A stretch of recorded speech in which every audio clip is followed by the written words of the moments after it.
right. Welcome back, everybody, to our latest episode of the Nest podcast. That is the New England Sports Talk. This week, we had a very eventful slate of games in Boston as the Celtics had three big games, and they just came off of a thrilling 126-120 win over Brooklyn earlier today. Jason Tatum, awesome, 54 points. We will talk about that. The Bruins are playing very well with 4 games, and they went 3-1. And we'll also talk a little bit about the Major League Baseball lockout situation, and also discuss a little bit about the Patriots and them being linked to a couple prominent wide receivers. And joining me for today's episode is Rohan Venkatesh, kind of back to the old school, what it used to be. So Rohan, welcome. Yeah, it feels a little weird this time that it's just the two of us this time, not instead of having a full panel. But here I'm here with the founder and creator of the flagship and me, I guess the co-founder. So I guess the original two. We're back on the air. So always good to be here, and I can't complain, especially about the fact that both the Bruins and the Celtics have been pretty much on a tear. And by tear, I really mean like a tear. And let's talk about the Celtics first, because all right, I'm going to be saying this right now. So for everybody listening, just note it down. The Boston Celtics are a championship contender for this season. Any doubts I had for this team, they're gone. I mean, that doesn't mean that I think that this team will for sure win the finals. But I mean, what they just did this past week against Ja Morant and the upstart Memphis Grizzlies, I mean, beating them by 13 points, Jason Tatum on his birthday. Happy birthday, Jason Tatum, only 24 years old.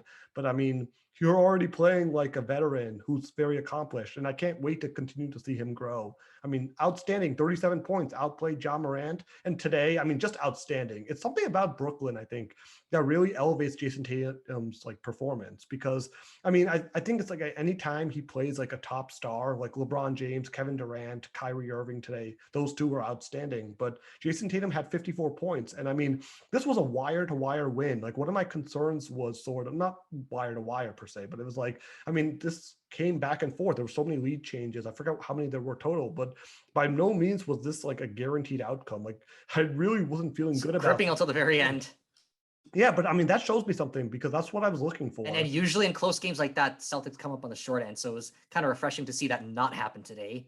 I mean, exactly, right? I mean, they just went wire to wire at the end of the game, and they just made the key stops. Their defense was outstanding, as always. It was great to see Jaylen Brown back after the one game he missed against Memphis. So, I mean, overall, I was very satisfied. And I mean, against Atlanta back on Monday, Tatum had 33 points. You win that game by 9 points, 107-98. And then Memphis, that was an outstanding performance. No Jaylen Brown at all. Tatum had 37 points. And holding Memphis to 107.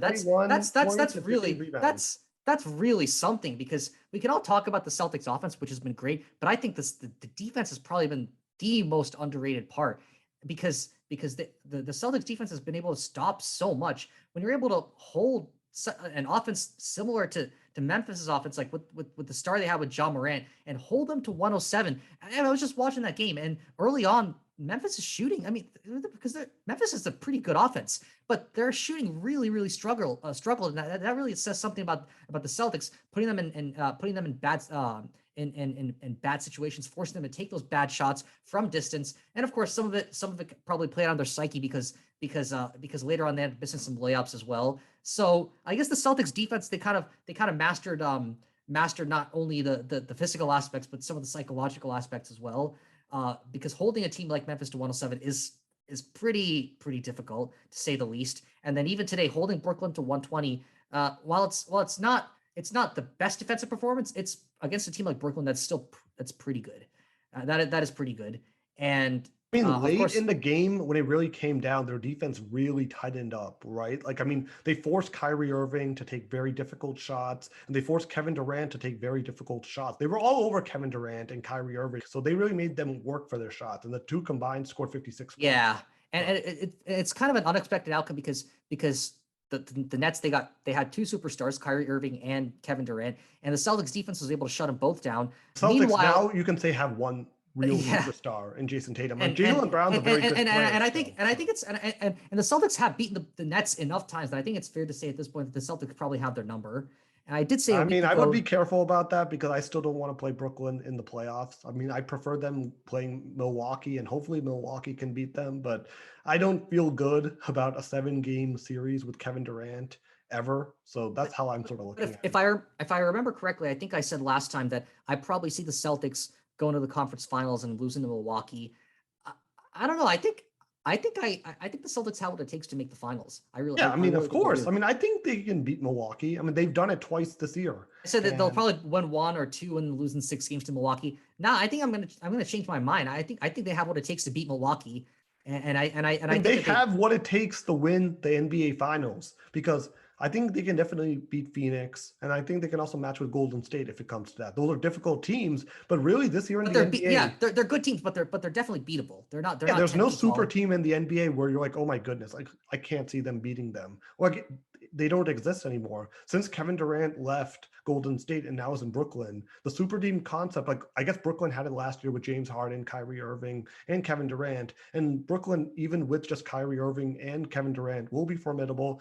Add in Ben Simmons at some point down the road too. But I mean, there's no super team at this point. I think the Celtics can really go and match up with anybody. Though I would still be very wary of them playing Brooklyn because Kevin Durant, I mean, he's the best player in the NBA nowadays. Like I can't deny it anymore. Like LeBron James is still arguably like better all time than Kevin Durant. Like he is, I would say But that. right now, I mean, LeBron James, you can tell that he's not at his peak. He's still great, Did but you see the 56 points he scored well past yesterday it. against Golden State though?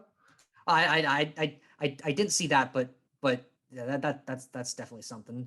That's definitely something though. That was remarkable. So I Yeah. mean, the washed king, right? That's what they always say. I mean, he is no longer. I mean, he's not washed. He can still play, but I mean, I think at this point, I would still give a nod to Kevin. But you know, LeBron James does kind of still have that like longevity aspect to him. I mean, he has like in some ways, I guess you could say that he has. There are kind of some like maybe a stretch to say this, but he might in fact be the basketball equivalent of TB12. Dare I say? He's just getting older, and yeah, I mean, he may not be as great as he was when he was at his peak, but he's still able to put up clutch performances and still play well overall. Except I guess maybe the only difference is that this team, the Lakers, aren't really that competitive, whereas with TB12 he was pretty much always on at least a competitive team. So I guess that's probably where the comparisons break down.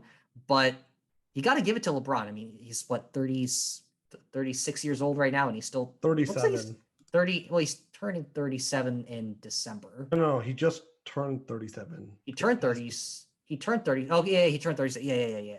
Yeah. So I don't know how many years he's got left in him, but it doesn't look like he's about to shut down anytime soon. Yeah, he may not be at his peak, but I think he's still got a lot of years left in him, at least the way it's looking right now. But I still remember 6 or 7 years ago. I mean, it was just LeBron James, Steph Curry, LeBron James. And I have so many other superstars in the league. You got Giannis, Kevin Durant, Kyrie Irving, and it's really spread out throughout the league, right? So there's, as you said, there's no one super team, and that's got to keep things exciting. And you got emerging superstars too. Like I don't think I'd quite say that Jason Tatum's a superstar yet, but he's a rising star, and he could potentially reach superstar status. Just give him a few years, and I think he's going to be there. Give him a few years. I mean, if they make it to the finals, I mean, I think we're gonna have to call him a superstar then, right? Yeah, yeah, I think so because imagine if he's able to take the Celtics to the finals and win. I mean, that would be such an enormous feat considering the fact that the Celtics haven't won anything since '08, and they got to the finals and lost in 2010. So it's been 12 years since they made the finals, 14 years since they won a finals, and a good few years since they've even made it to the conference finals. So actually, no, a couple years, right? Since they made it in 2020 and lost to the Heat. But at least as a Celtics fan, it does kind of feel that drought feeling is starting to kick in. It's definitely there with the Celtics. It's kind of there with the Bruins. With the Red Sox, it's probably not there because they won in 2018. Patriots, it's definitely not there because they won like a few years ago. So, but yeah, the teams in the Garden, yeah, you got to step it up. Boston's waiting for you. Yeah, definitely. So, I mean, that's sort of going to be our takeaway on the Celtics. Just keep on playing well. Like, obviously, I mean, they have a nice slate of games coming up, right? They got Charlotte. Yeah, they got it. They got Charlotte, who's pretty much middle of the pack. in terms of Detroit overall Friday. NBA Okay. in Detroit, which they should take care of business, or that like earlier on the Celtics had trouble taking care of business against bad teams because they did lose to Detroit once and then they beat them again later on. But one thing that has kind of recently improved is their ability to take care of business against bad teams and also put up a good fight against the good teams. So they're really just getting better on all fronts. And the defense has been holding up. So yeah, I'm at this point I'm not worried about the Celtics. They're doing well. They just got to keep their groove going, and if the superstars can play up and motivate the rest of the guys, I think the Celtics are in good shape.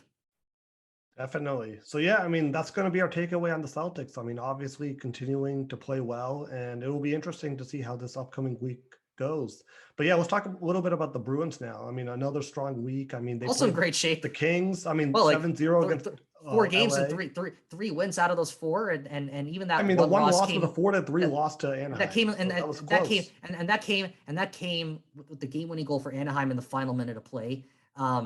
So I guess that really says that. Of course, that game on Saturday against Columbus was wild, considering the fact that the Bruins were down and then they came back twice, and then they had a lead, and then the Blue Jackets scored in the final minute of regulation with the goalie pulled, and then it went to a shootout, and I believe it was Pastrnak who scored the game-winning shootout goal. And so Pastrnak, yeah, he scored an important overtime goal earlier in the season against he had 2 against Senators. Vegas. So yeah, I mean, he's on a roll. He scored 2 goals against Vegas, and of course the rest of the team's been gelling too. And the best part is that it's coming from your non-traditional stars. Usually I talk with the Bergeron Marchand line. This time, no, it was Jake DeBrusk scoring the hat trick against the. Oh, that was LA, and then Craig Smith, 3 goals. And that 7-0 route, Craig Smith against Vegas. Both in the Kings and the Vegas, neither of them are bad teams. So being able to put up a performance like that, it really is a lot. And I gotta say, so far I definitely am definitely a fan of the current goaltending arrangement. Ullmark and Swayman, they pretty much been the. Swayman looks dialed in. I will say Yeah. that they don't miss Tuukka Rask at all, and I think the whole Tuukka Rask situation really lit a flame in Swayman to prove that he can be their number one. He's up to it, yeah. And Swayman's been pretty clutch, right? Granted, he didn't face as many shots against the Blue Jackets, but he still did allow the same number of goals. So probably not the best game against the. But those happen, right? Like those are like fluky performances that happen from time to time. I'm not too worried about it. The overall body of work I've seen from him is that he's improving and he's pretty good. And I think he's good enough for the Bruins to go on a run. I think it's just going to come down to the fundamentals. That's always like sort of the case for the Bruins, right? Like we never question their talent. It always comes down to the late game execution. Can they get it done against Tampa, New York Islanders, the other teams, right? Against Carolina, other top teams, and I must say one thing. Carolina would worry me, right? Like Carolina's the one team that's really handled them this year, so Carolina would concern me for sure. I think Tampa is interesting. Obviously, you have to respect 2-time Stanley Cup champions back to back.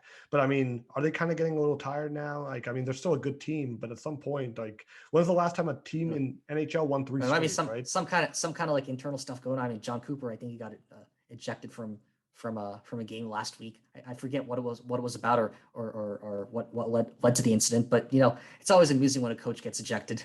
But now John Cooper, he's a great coach though. He let the. I mean, definitely. I mean, when you win back-to-back Stanley Cups, I mean, that's very like respectable and admirable. So we'll have to see what happens for him. But I think the best part about the Bruins offense though is that they've been able to score a lot of 5-on-5 goals, and that's something that wasn't really a given. Yeah, can they score without the power play? Because they're heavily reliant on special teams, especially on the power play.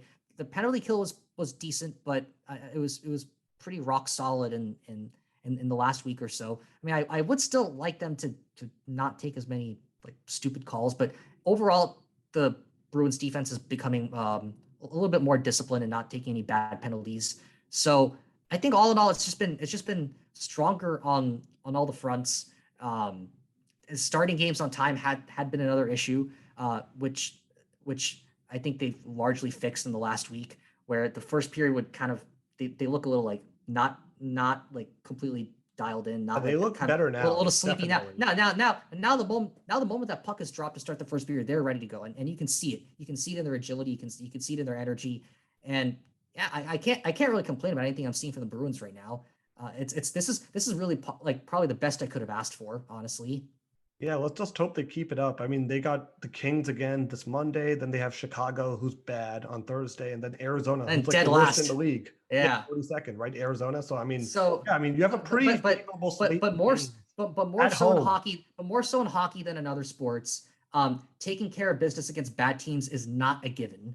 So we'll have to see if they can. Good teams are able to do it more consistently. So if the Bruins Yeah, are who we think they are now, a good team, they should be able to win against LA, Chicago, and Arizona, right? yeah. I mean, I'm hoping that they can take care of the Kings, considering they beat them 7-0 in their own yard. So when the Kings come to the Garden, I think the Bruins should be able to take care of that. Although home ice statistically doesn't really matter as much in hockey as it does in other sports, but when being a team 7-0, yeah, you should be able to take care of them at home or away. And then Chicago and Arizona are both bad teams, so it's just a matter of can you not go there? Can you go out there and at least put up a decent performance, because they may not have to bring their A game, but if they can at least bring their B game or even their C game, right, against a team like Chicago or Arizona, if they can at least bring their C game, then that should be enough to take care of business.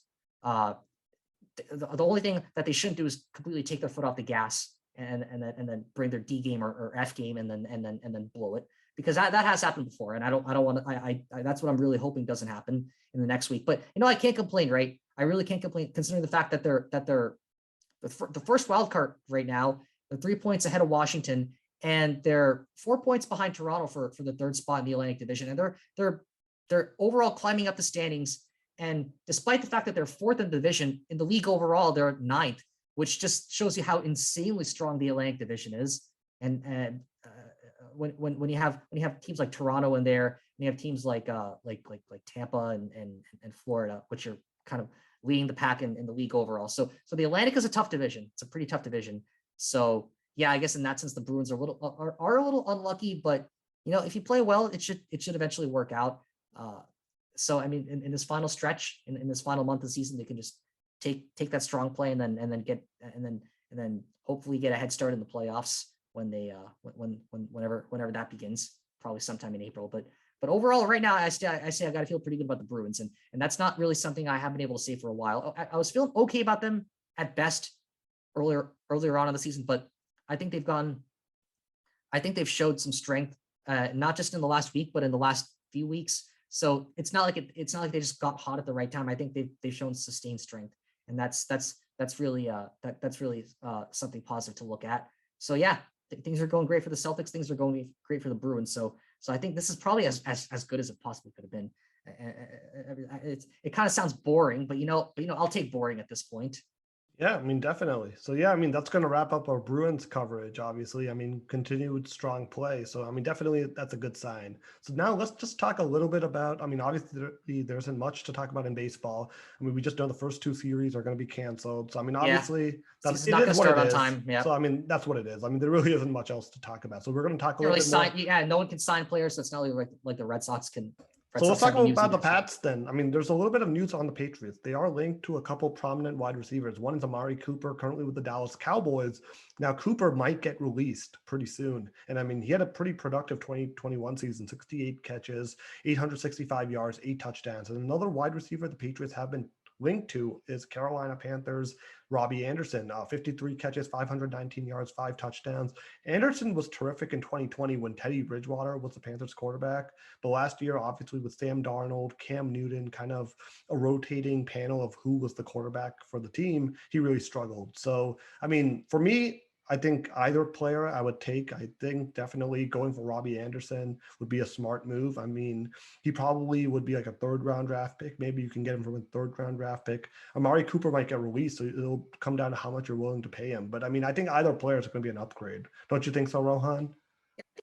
Any additions are good additions at this point, especially. I mean, the wide receiving game. I think anytime you can add a wide receiver to your lineup, that should at least that should be a good thing. I mean, Kendrick Bourne. Can you imagine like Amari Cooper with Kendrick Bourne, Jacoby Myers? Like how good that trio would potentially be for Mac Jones. That would be a pretty potent offense and it would provide Mac Jones a lot of options down the field. And I guess it'll provide Mac Jones and of course the new coaching staff that's coming in at least some options when it comes to planning out the passing routes and potentially even inserting the running game if necessary, right? Because if because the two do affect each other. If the passing game is strong enough, then you can always run occasionally and like fool the defense if they think you're always going to pass. I mean, there are thousands of different ways to fool the defense. So this is adding another tool in your arsenal never hurts. Definitely. Yeah. I mean, there isn't much else to talk about for the Patriots right now, but I mean, free agency will be starting soon. So then we'll have plenty of discussion at that point. But yeah, I mean, that's going to be a wrap for this week. I mean, obviously, Celtics and Bruins are playing very well. So that's exciting. Maybe we'll get a resolution at some point on baseball, but who knows when that will happen. In the meantime, we still have the Red Sox and Bruins to like keep us occupied and sort of engage in the conversation, and hopefully the Patriots will be making some moves that are worth talking about. So that will be it for this week. Yeah, and thank you to our viewers. Thank you for everyone for following us on Twitter, Instagram, watching us on YouTube. Smash that like button. I've always wanted to say that. Yeah, I think I want to introduce a new feature over here. So if any of you watching have any questions for us and want us to answer it on the show, feel free to put that down over there. And where would they be putting it though? Emailing us or email or the comment section. So yeah, feel free to reach out and we always love responding to viewers. So just wanted to make sure everyone knows. Yeah, so you can drop it in the comments or you can just message us and we'll be having more features to support that going forward. We love engaging with all of you. So yeah. Thanks everyone. Peace. Yep. Have a good one, guys.